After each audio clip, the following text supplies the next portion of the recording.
We spoke yesterday on hardened hearts. Today, we speak on perverse and seductive hearts. Another form the heart may take that is not conducive to a quiet Christian life is the perverse, seductive heart. A seductive heart is part and parcel with the perverse heart. In order to not slip into the perverse heart, reflect on the word seduction. The seduction of sin as used by the devil, the great seducer. He is a great theologian, but without faith, rather with hatred, who wants to enter and dominate the heart of the individual, and he knows how to do it. So a perverse heart is one that lets itself be seduced, and a seductive heart leads the owner of the perverse heart to be obstinate. I didn't achieve my goals with the seductive heart. So now the person goes into an oppositional snit, refusing in his or her heart to do anything, to love, to listen, to learn, or to do any other thing. Let's look more closely. With seduction, either you convert and change your life, or you try to compromise. But a little here and a little there, a little here and a little there. Yes, I follow the Lord, but I like this seduction thing, just a little here and a little there. And soon you're starting to lead a double Christian life. To use the word of the great prophet Elijah to the people of Israel at that moment, you limp from both legs. To limp from both legs without having one set of values firmly set in your life. It is the life of total compromise. It is the life of someone who believes nothing firmly.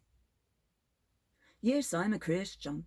I follow the Lord, but anytime the word but comes into a sentence, it negates everything that came in front of the but. So when you hear someone say, I don't have a problem with alcohol, but,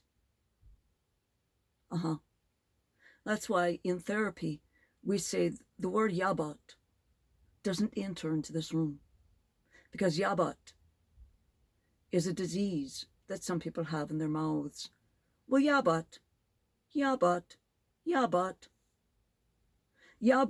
is limping from both legs. And this is how lukewarm these people are like, those who always compromise, these Christians of the compromise.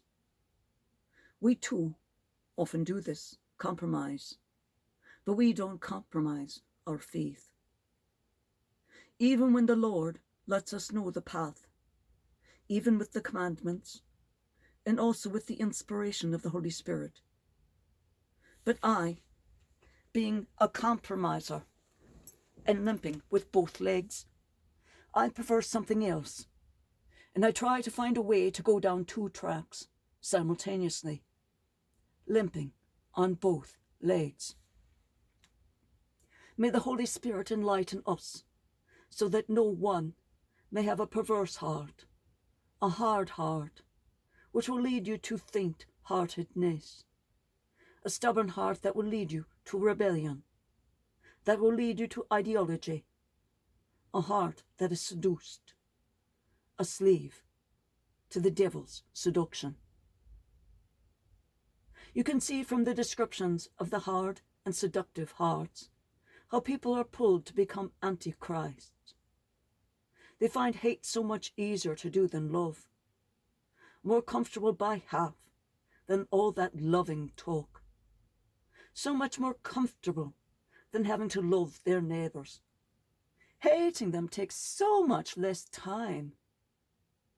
Too bad then that the loving is controlled by the wealthy and they too often fail to see the costs of hate, the costs of non-love, the costs of blindly condoning behavior for just 1 year.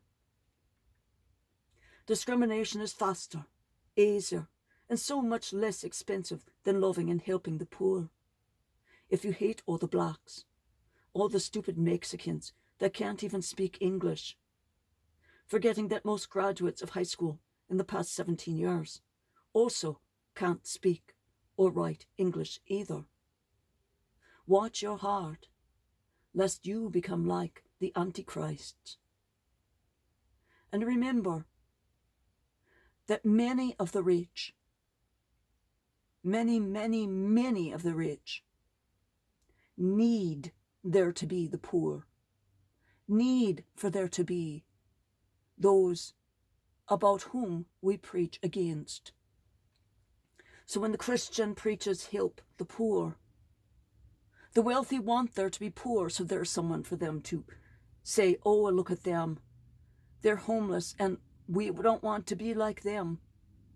Just as in the 50s, year after year after year, every country voted against the pill. Every country voted against legalizing abortion because they needed women to die in back alleys, just as the Supreme Court of the United States right now needs women to die from illegal abortions, to show that they are far superior, these men. Their way of enslaving women is far superior to the way now. Because the way it was in the 40s and 50s, women were having 10 to 15 pregnancies, and many didn't live long afterwards. So most men had 3 wives during the course of their lifetime. And many of them had more than 20 children. But they needed to have women dying of abortion because it fulfilled their work. Look at these poor women dying of the infection of an illegal abortion.